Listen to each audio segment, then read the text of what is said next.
गढ़वाल के लोगों पर करण माहरा की टिप्पणी के बाद कांग्रेस नेता मनीष खंडूरी का भी वीडियो हुआ वायरल। भाजपा ने कांग्रेस पर साधा निशाना, कहा उत्तराखंड के लोगों का कांग्रेस कर रही अपमान।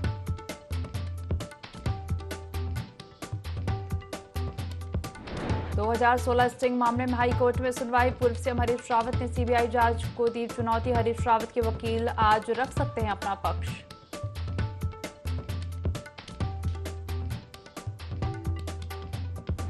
प्रदेश के कई जिलों में होगी भारी बारिश। मौसम विभाग ने जारी किया ऑरेंज अलर्ट। 30 जुलाई तक घने बादल छाने के साथ ही भारी बारिश की संभावना।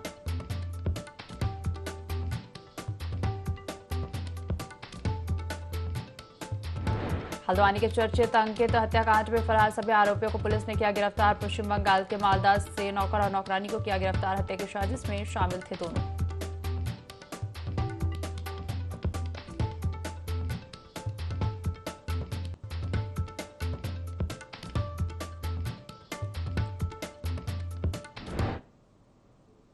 देवभूमि लाइव देख रहे हैं आप, मैं हूं आपके साथ दिव्या। बुलेटिन की शुरुआत करेंगे खबरों के साथ। राजधानी देहरादून में जमीनों की धोखाधड़ी के मामलों को लेकर मुख्यमंत्री को लंबे समय से शिकायत मिल रही थी, जिस पर एक्शन लेते हुए देहरादून मुख्यमंत्री ने खुद रजिस्ट्रार ऑफिस पहुंचकर ऑफिस का औचक निरीक्षण किया था और इस दौरान उन्होंने रजिस्ट्रार ऑफिस में कई खामियां पाई थी। इसके बाद इस मामले में एफआईआर भी दर्ज करते हुए इसकी जांच के लिए एक एसआईटी का भी गठन किया था। एसआईटी की जांच शुरू ही हुई कि इस प्रकरण में सरकार ने एक बड़ा फैसला लेते हुए सब रजिस्ट्रार देहरादून रामदत्त मिश्रा को सस्पेंड कर दिया है। सब रजिस्ट्रार के निलंबन पर मुख्यमंत्री ने कहा कि लंबे समय से शिकायतें आ रही थी कि जमीनों में धोखाधड़ी की जा रही है और यहां तक कि रजिस्ट्रार ऑफिस में कागज भी बदले गए हैं। मुख्यमंत्री पुष्कर सिंह धामी ने कहा कि लोग अपने खून पसीने से जमीन खरीदते हैं और अगर रजिस्ट्रार ऑफिस में ही बोलकर कागज बदल दिए जाते हैं तो यह बहुत गलत है।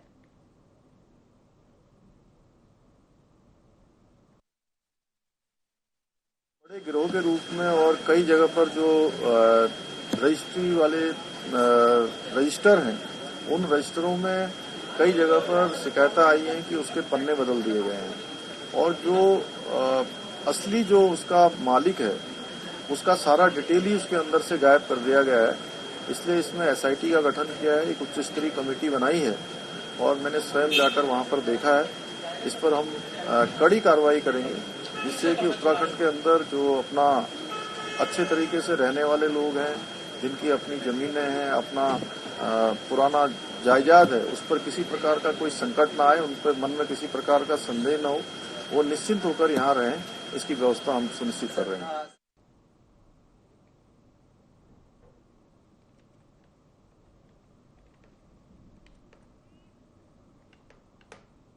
राजधानी देहरादून में जमीनों की धोखाधड़ी के मामलों को लेकर मुख्यमंत्री लंबे समय से शिकायत मिल रही थी, जिस पर एक्शन लेते हुए देहरादून मुख्यमंत्री ने खुद रजिस्ट्रार ऑफिस का औचक निरीक्षण किया था और इस दौरान उन्होंने रजिस्ट्रार ऑफिस में कई खामियां भी पाई थी। इसके बाद इस मामले में एफआईआर भी दर्ज करते हुए इसकी जांच के लिए एक एसआईटी का भी गठन कर दिया गया था। एसआईटी की जांच शुरू ही हुई है कि इस प्रकरण में सरकार ने एक बड़ा फैसला लेते हुए सब रजिस्ट्रार देहरादून रामदत्त मिश्रा को सस्पेंड कर दिया है और सब रजिस्ट्रार के निलंबन पर मुख्यमंत्री ने कहा कि लंबे समय से शिकायतें आ रही थी कि जमीनों में धोखाधड़ी की जा रही है, यहाँ तक कि रजिस्ट्रार ऑफिस में कागज भी बदले गए हैं। मुख्यमंत्री पुष्कर सिंह धामी ने कहा कि लोग अपने खून पसीने से जमीन खरीदते हैं और अगर रजिस्ट्रार ऑफिस में ही बोलकर कागज बदल दिए जाते हैं तो यह बहुत गलत है। राजधानी देहरादून में जमीनों की धोखाधड़ी के मामले को लेकर मुख्यमंत्री को लंबे समय से शिकायत मिल रही थी, जिस पर मुख्यमंत्री ने खुद रजिस्ट्रार ऑफिस का औचक निरीक्षण किया था।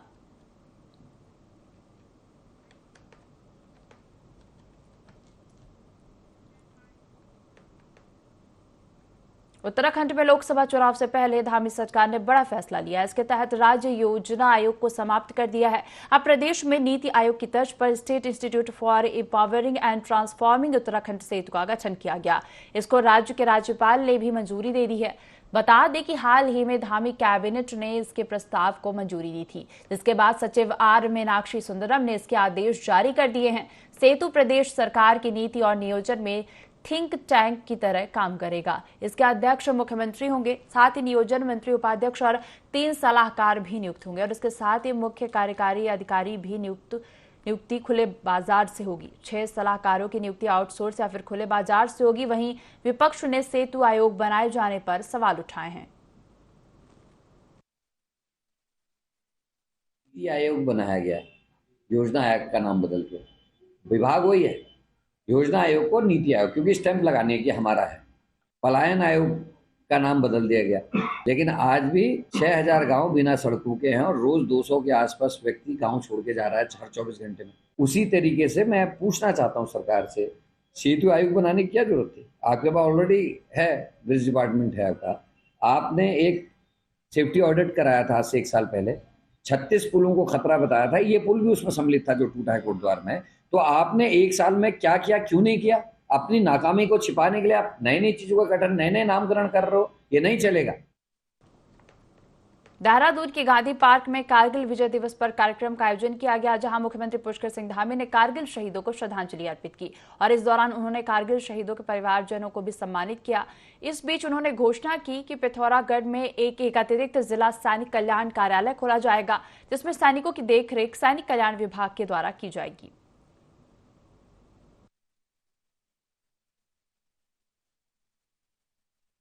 विजय दिवस के मौके पे हमें सम्मानित किया, बहुत अच्छा लगा है।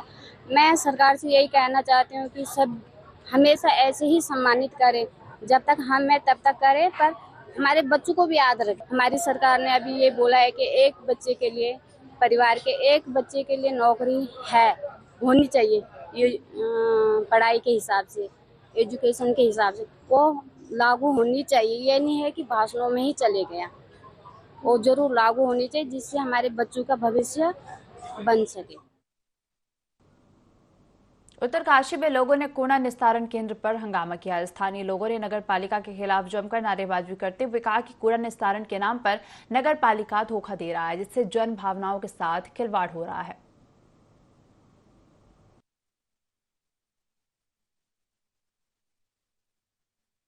यहाँ मीटिंग हुई थी, उसमें हमने खिलाफत कर दिया था, अपोजिशन कर दिया था कि भाई ये नहीं है, उसके दम के लिए नहीं हो सकती।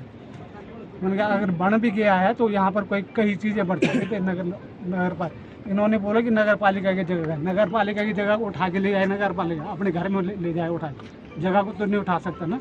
जगह के मालिक तो हम हैं जो यहाँ पर रह रहे हैं। हमारी जगह पर कोई कुछ भी, ऐसा भी नहीं कि हमारी जगह पर कोई कुछ भी। सारे लोग यहाँ पर जो है एकत्रित हो रखे हैं। इसका हम लोगों 4-5 महीने से ज़्यादा हो गया है। वैसे तो 4 साल से चल रही है लड़ाई, लेकिन 4-5 महीने से ये आंदोलन चल रहा है। भावी पीढ़ी को हम लोग जो है, सरकार हमको इतने गुमराह कर रहे हैं कि ये दे रहे हैं कि पहले तो जो है हमारी ज़मीन ले ली गई है, ज़मीन छीनी गई, हमारा रोजगार छीना गया। यहाँ पर जो है अब ये कूड़ा दे रहे हैं इनाम में, मतलब लोगों को गुमराह कर रही है।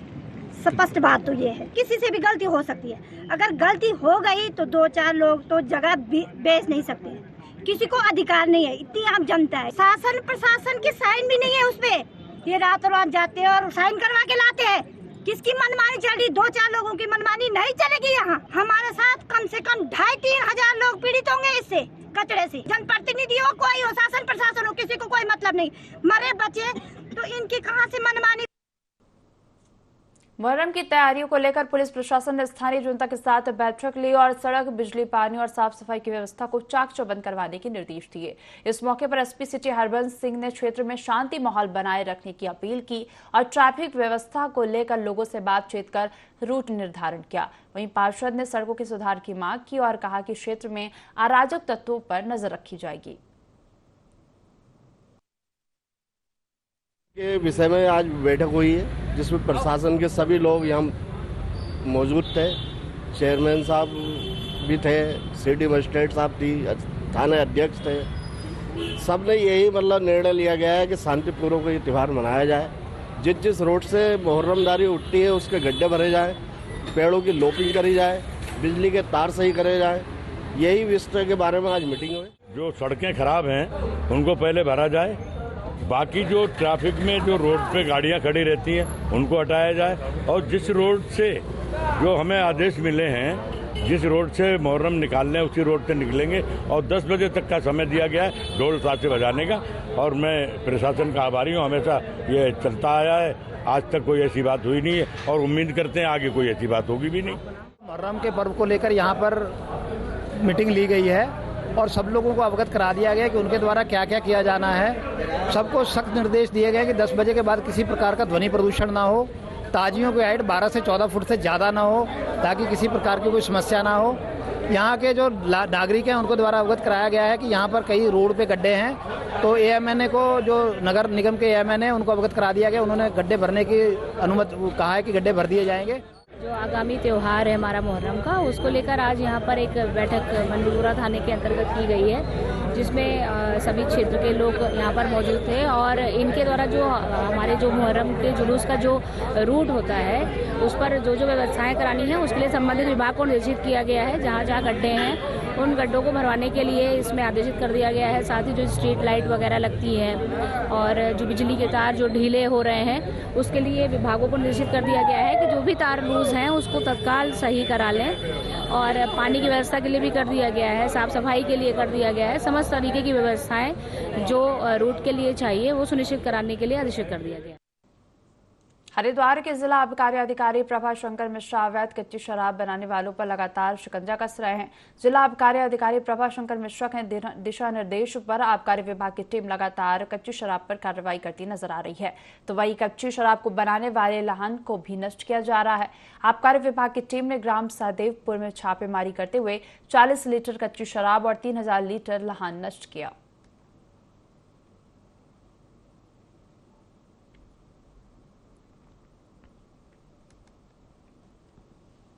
दिनों नगर निगम लंबे समय से बच्चे काम को करने में लगा हुआ है।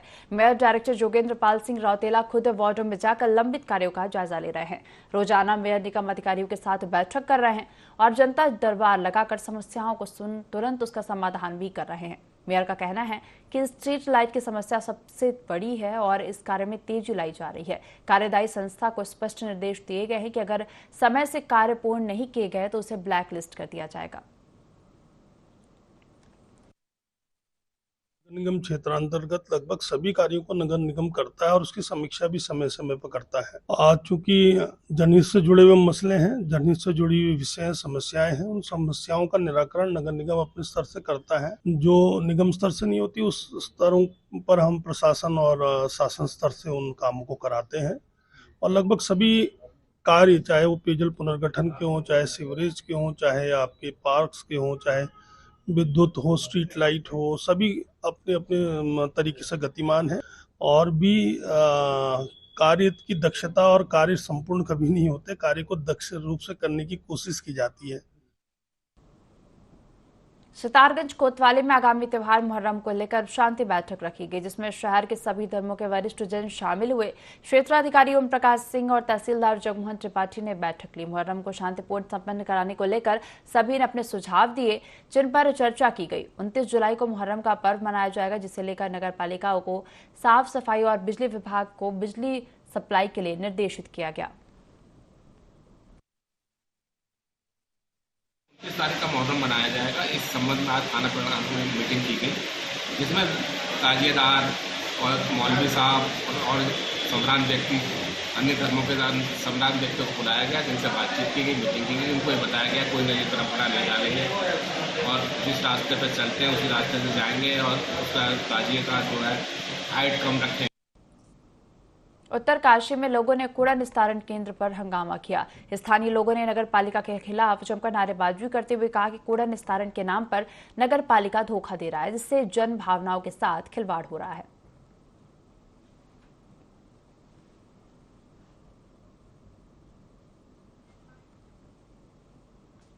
खबरों में आगे बढ़ेंगे और रुक करेंगे अगली खबर का। लोहाघाट में कारगिल शौर्य दिवस को धूमधाम से मनाया गया और इस दौरान कार्यक्रम में पूर्व सैनिक और वीर नारियां शामिल हुई।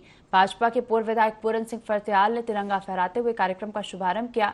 वहीं अमर जवान ज्योति ने शहीद सैनिकों को श्रद्धांजलि देते हुए पुष्प अर्पित किया। इसी के साथ सैनिक विश्राम गृह में आयोजित समारोह में पूर्व सैनिकों और वीर नारियों को सम्मानित किया गया। इस दौरान पूर्व सैनिकों ने कहा कि कारगिल की लड़ाई दुनिया की सबसे मुश्किल लड़ाइयों में से एक थी, जिनमें हमारे चंपावत जिले के कई सैनिकों ने हिस्सा लिया और शहीद हुए। ऊंची चोटियों, टाइगर हिल, पटालिक सेक्टर पर हमारे जांबाजू सैनिकों ने अपना देश का झंडा फहराया, इसी और पाकिस्तान पर विजय प्राप्त की। इसी कारण से पूरे भारतवर्ष में आज कारगिल शौर्य दिवस शहीद सैनिकों के सम्मान में मनाया जा रहा है। एक सैनिक के परिवार से जुड़े होने के कारण मैं वास्तविक में जानता हूं कि सैनिकों की कठिनाइयां कितनी हैं। आज जो सैनिकों ने कारगिल में शहादत दी है, अपने प्राण निछावर किए हैं, उनकी बदौलत ही ये दिवस आज हम मना रहे हैं, वो भी एक विजय दिवस के तौर पर। और उसके लिए मैं आज यहाँ पर वर्तमान में जो अपने सैनिक हैं इनको बधाई देता हूँ और उनके परिवार को श्रद्धांजलि देता हूँ जिनने अपनी शहादत दी है इस कारगिल युद्ध में। आज का दिन बहुत खुशी का दिन है कि हमारे देश में आज 24वां कारगिल जो है शहीद दिवस और एक विजय दिवस के रूप में मनाया जा रहा है। चक्राता विधानसभा के खेरवा गांव में उस वक्त हड़कंप मच गया जब अचानक से मलबे का सैलाब गांव में घुस गया, जिससे कई मकानों को नुकसान हो गया। वहीं मलबा रोड पर आने से कई वाहन मलबे में दब गए। हालांकि कोई भी वाहन चालक हताहत नहीं हुआ है। बता दें कि पिछले कई दिनों से पहाड़ों पर लगातार भारी बारिश हो रही, जिसके कारण लोगों का जनजीवन अस्त व्यस्त हो गया।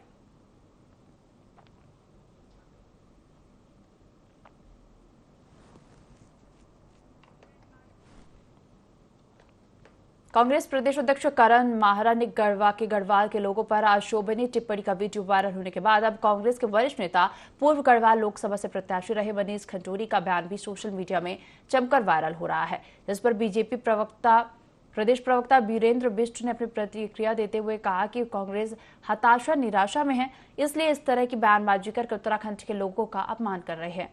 इस बयान से गढ़वाल के लोगों का जो भी अपमान किया गया है, इससे सभी आहत है। राजनीतिक क्षेत्र में इस तरह की बयानबाजी से बचना चाहिए और कांग्रेस प्रदेश अध्यक्ष को अपने इस बयान के लिए सार्वजनिक तौर से माफी मांगनी चाहिए और कांग्रेस पार्टी को भी अपने ऐसे नेताओं पर कार्रवाई करनी चाहिए।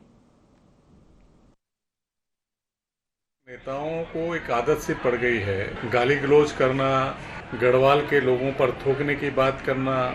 उनका बयान सार्वजनिक मंच से जो उनके पौड़ी लोकसभा का चुनाव लड़े हुए मनीष खंडूरी जी का बयान ये दर्शाता है कि वो लोग उत्तराखंडित को और गढ़वाल के लोगों की वो बेइज्जती करना चाहते हैं, उनके मान सम्मान को ठेस पहुंचाना चाहते हैं और सार्वजनिक मंचों से पहुंचा रहे हैं। इसे उत्तराखंड राज्य की जनता और गढ़वाल की जनता कभी माफ़ नहीं करने वाली।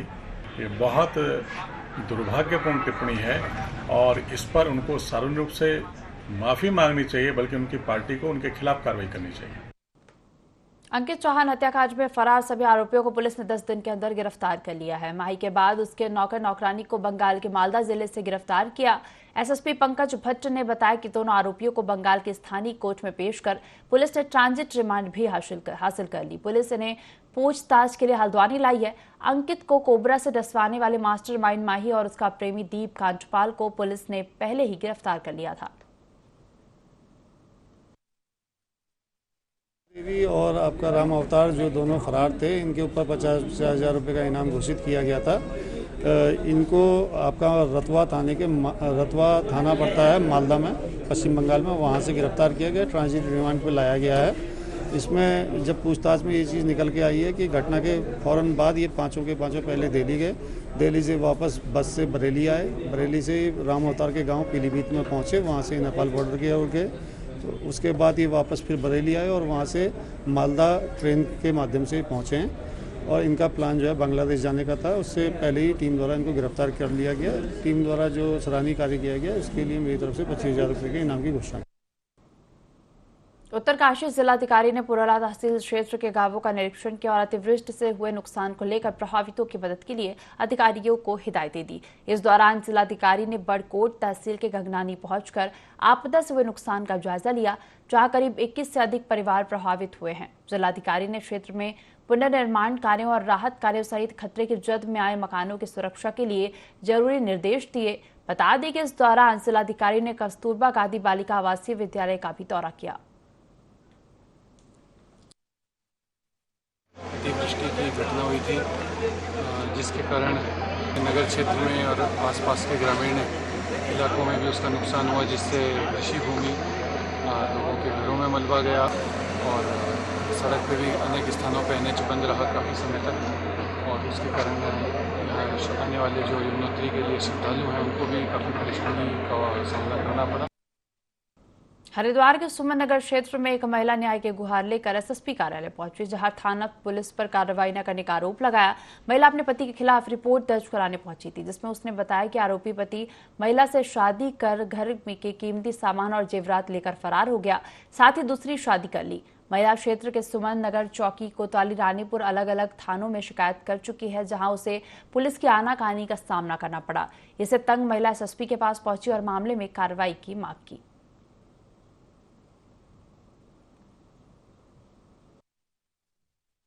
देवन से अश्वनी चौधरी है। ऐसे दो फ्रॉडबाजी कर रखी है हमारे साथ में, पैसे, सामान वगैरह, घर से जेवर वगैरह सब चीज़ लूट के लेके गया है। क्या हमने कहा कि हमारे माँ बाप नहीं है, तो उसने भी यही कही है कि मेरे माँ बाप नहीं है। अब उसने शादी भी कर लिया, घर से अलमारी तोड़ के बैंक में से पैसा वगैरह, जेवर वगैरह सब चीज़ चुरा के लेके गया है। उल्टा हमें दोषी ठहराता है। पूरे मोहल्ले में हमें घर से बाहर कहीं निकलने नहीं देता। सब जगह अपने नंबर बांट रखे उसने। कहीं भी जाते हैं तो उन्हें कहता है तुम्हारे पे तेजाब डलवा दूंगा, तुम्हें मरवा दूंगा, जान से मारने की धमकी देता है हमें। चौकी में भी गई हूँ, उन्होंने कोई कंप्लेंट नहीं करी है। वो ये कहते हैं कि तुम पकड़ के लेके आओ उनको, तब हम कोई कार्रवाई करें। न्याय चाहती हूँ सर कि मेरे साथ न्याय होए। उत्तराखंड के राज्यपाल लेफ्टिनेंट जनरल गुरमीत सिंह ने कारगिल युद्ध में हुए शहीदों को श्रद्धांजलि अर्पित की। कारगिल विजय दिवस पर अपने संदेश में राज्यपाल ने कहा कि कारगिल युद्ध के दौरान भारतीय सेना ने अदम्य साहस, शौर्य और रणनीतिक कौशल का प्रदर्शन किया था। इस विजय अभियान में भारतीय सेना के कई शूरवीरों ने देश के लिए अपना बलिदान दिया, जिसमें देवभूमि उत्तराखंड के कई वीर सैनिक भी शामिल थे। उन्होंने कहा कि भारत की सेना ने अपने शौर्य और पराक्रम से हमेशा देश और गौरव बढ़ाया है, जिस पर हम सभी को गर्व है।